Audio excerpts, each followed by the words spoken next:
The day I rolled up to my grandfather's 47 acres outside Whitefish and saw 36 cookie-cutter McMansions sprouting like beige weeds where pine trees used to stand, I actually laughed out loud, until I realized the joke was on me. HOA President Brenda Kowalski had turned my family legacy into her personal cash machine, complete with a stone entrance sign that read, Whitefish Meadows, where community comes first, in shiny bronze letters that probably cost more than my truck. And every single SUV in that gated paradise was rolling over the private gravel road Grandpa, Henry, had graveled with his own hands in 1978. I stood there in my work boots, the Montana wind whipping pine scent around me, and watched a woman in yoga pants stroll her designer dog right past my property line like she owned the dirt under her Lululemon feet. That's when Brenda herself appeared on her colonial porch, pearls gleaming even at 9 a.m. Acrylic nails already tapping like tiny gavels ready to sentence me to silence.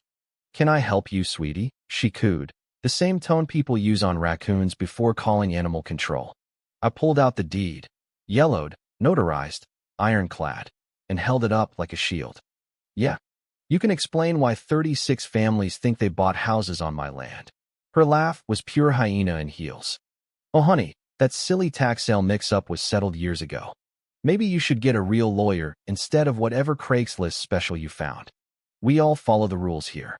Rules. The same woman who once fined a neighbor $250 for hanging an American flag 2 inches too high was now claiming my entire inheritance was community property. I walked away that day without raising my voice. That was my first mistake, or so she thought. Because while Brenda spent the next week mailing emergency notices calling me a disgruntled squatter who was threatening property values, I was sitting in attorney Cassandra Webb's office watching her flip through county records like a card shark stacking the deck. "No tax sale ever happened," she said, sliding proof across the mahogany. "Your grandfather's payments are pristine." Brenda forged the documents with her brother-in-law at the clerk's office. "This isn't just trespassing, Jake. This is felony fraud wearing pearls." 2 days later I drove back, certified letter in hand. Brenda opened the door in a pink polo that probably cost more than my mortgage, and tore the letter in half before it even left the envelope. "Since you want to play games, darling, let's play." That afternoon, every mailbox in Whitefish Meadows got a glossy HOA bulletin. "Beware of the man trespassing on our streets. Call 911 if spotted." I became the neighborhood boogeyman before I'd even raised my voice. But Brenda's real genius move came at dawn the next morning. I heard the metallic clang from a mile away, a black iron gate with spikes, installed right at the county highway where my private road began.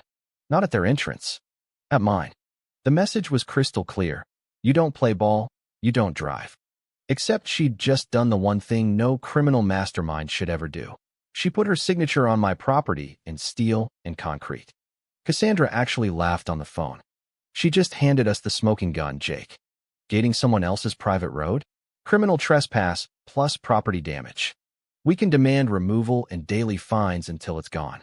I spent that morning photographing every serial number, every illegal concrete footing, every county utility line her contractors had sliced through like it was spaghetti.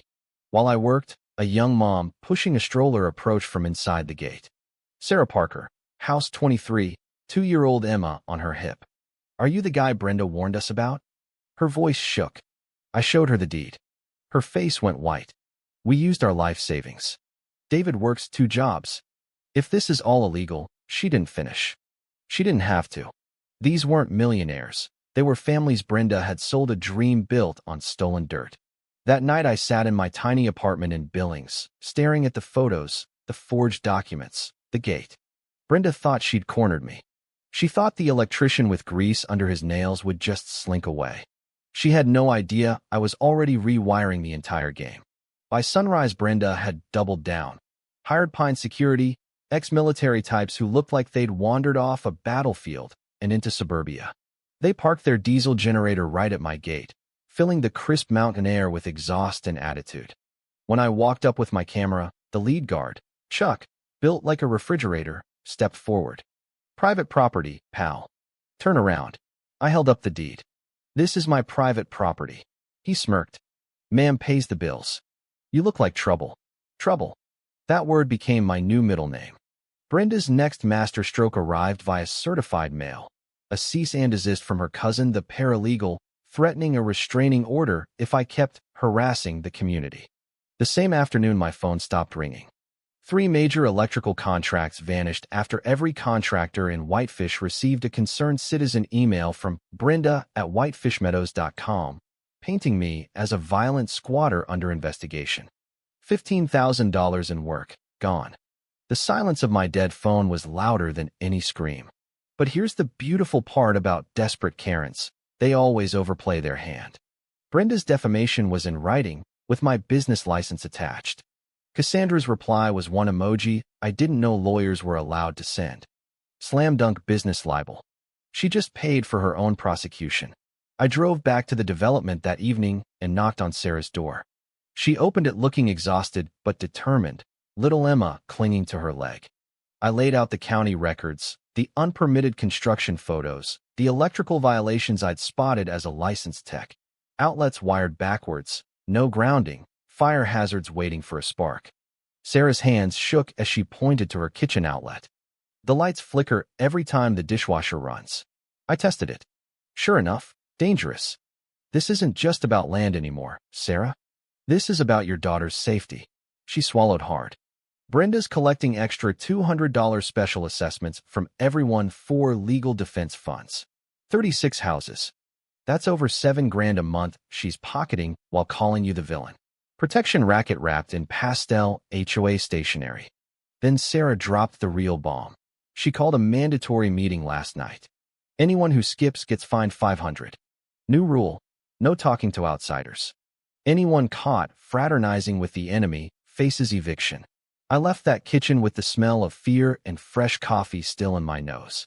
That night my phone rang. Chuck, the security guard. I quit. She's 3 weeks behind on paychecks. But listen, she's filing criminal trespass charges against you Friday. And the photos she's using? Let's just say they ain't exactly accurate.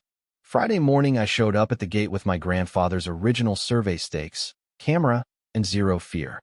Brenda arrived like a vulture in white capris, flanked by 2 neighbors, her cousin the fake lawyer, and a reporter from the Whitefish Gazette she'd clearly invited to watch my public humiliation. There he is, she announced, loud enough for the mountains to hear. Everyone stay back. He's dangerous. I kept hammering stakes into the frozen ground, each clang echoing like a countdown. The reporter stepped forward. Marcus Webb, Gazette. Care to comment on the allegations? I handed him the deed, the forgery proof, photos of the unpermitted build. This entire development is illegal. And as an electrician, I can prove every house is a safety nightmare. Brenda's face turned the color of her favorite rose. Don't listen to him. He's a squatter trying to steal our homes. The reporter raised an eyebrow. Ma'am, can you show documentation of your land purchase? Silence. The kind that makes pearls sweat. Sarah pushed her stroller forward, voice steady. I live here, and I think everyone should know the HOA was never properly registered. We've paid $400,000 for houses we don't legally own. Her husband David emerged with spreadsheets. Brenda, you've collected over $180,000 in the last year. Where's the money? The photographer's camera clicked like popcorn. Brenda's empire was cracking in real time, and I hadn't even raised my voice yet. While Brenda screamed about confidentiality, I pointed out the severed county utility lines her gate had destroyed, another felony. Marcus's pen flew across his notebook. Then the real earthquake hit. Marcus called 2 days later. Brenda's not just one scam. She's done this in 3 counties. Her brother-in-law forged the tax sales. They've stolen over 300 acres and millions of dollars. That afternoon, FBI agent Lisa Martinez showed up at my door with a badge that gleamed like justice itself. Your case is the missing piece. We've been watching the Kowalski network for years. She laid out the whole operation: mail fraud, wire fraud, bribery. Brenda wasn't just a neighborhood tyrant. She was running a criminal enterprise dressed in pastels. They gave me a wire that looked like a fancy pen. My job: make Brenda talk. So Monday morning I showed up at her McMansion playing the broken man. Shoulders slumped, voice cracking. I'm tired, Mrs. Kowalski. Maybe we can work something out. Her eyes lit up like a shark smelling chum. She poured coffee that smelled like victory and started bragging. County clerks make 35 grand. Show them the right incentive and paperwork gets flexible. She detailed the forgeries, the shell companies, the Cayman accounts, even joked about accidents that happen to people who don't quit. The Wire caught every word. Then everything went nuclear. Sarah called in tears. 2 fake cops had taken her husband David. Marcus's office was firebombed. And when I visited Grandpa's grave, I found it dug up, headstone shattered, a note in Brenda's handwriting. Even the dead can't help you now. That was the moment the whisper turned to roar. Agent Martinez moved fast. They staged a fake emergency town hall. 200 residents packed the community center, smelling burnt coffee and nervous sweat. Brenda swept in like she still owned the room. We're here to address vicious rumors from a disgruntled squatter. I stood up from the back row. Evening, Brenda. Mind if I ask a few questions? Her security tried to move, until FBI agents posing as janitors quietly cuffed them. Agent Martinez flashed her badge. Victoria Langford. Wait. No, Brenda Kowalski. You're under arrest for conspiracy, fraud, bribery, desecration of remains, and attempted murder. David walked in flanked by marshals. Sarah's sob of relief cut through the silence. Marcus stood with his press credentials. Care to explain $12 million in assets on a clerk's salary? Brenda's mouth opened and closed like a fish. Then she cracked. Yes, I took the money. Everyone does it. The system is corrupt. Agent Martinez clicked off the recorder with a satisfied smile. Thank you. That just saved the taxpayers a trial. 6 months later, I stood on the porch of my new cabin built on Grandpa's original foundation. The Whitefish Meadows Community Land Trust now owned the land. Every family kept their house at cost. Monthly fees went to rail improvements instead of Cayman accounts. Sarah was elected president of the new legitimate HOA. Brenda got 25 years. Her network crumbled across 4 states. The FBI recovered $18 million and returned it to victims. Grandpa's grave was restored with a new headstone. He believed land should serve families, not criminals. Every summer, the Henry Mitchell Festival fills the air with music and the smell of freedom. And me? My electrical business tripled once word spread that I don't just fix wiring, I untangle corruption. So here's my question to you. Brenda Kowalski broke every law in the book and called it community standards. I fought back with patience, proof, and a little federal help.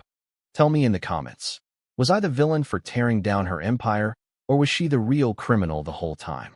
Because in the end, the only thing more dangerous than an HOA Karen is an HOA Karen who finally meets someone who knows exactly which wires to cut. Thanks for watching. If this story made you laugh through the rage, smash that like button and drop your own HOA nightmare below. More Karen takedowns every week. Subscribe so you never miss the moment the bullies get what they deserve.